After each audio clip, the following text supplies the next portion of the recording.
Good morning mga suki. Ngayong umaga po, ito na lang po ang natitirang bagas namin. Halos maubos na po. Ayan, ito na lang po ang natitira.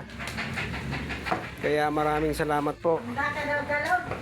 Ayan, yung dents po wala na. Ito na lang, kahilo na lang po. Ito na lang po, kahilo.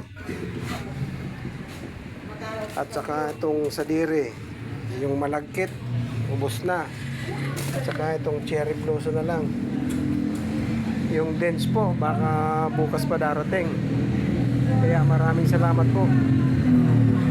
Ito, bakante na yung nilalagyan natin dito ng bigas. Na ito pa lang po. Yung maging aware po tayo dito sa pagbili natin ng Magic Sarap. Kasi may piki nitong lumalabas. Ayan po, basa na lang po dyan, no? Kasi kausap po yung ahente kahapon.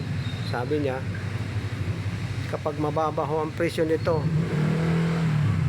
tiyak na piki po siya.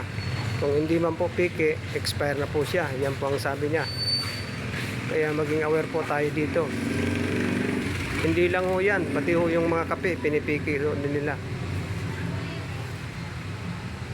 Kaya pakiano na lang sa ating pakikalat na lang para po ma-aware naman po yung iba. Salamat po.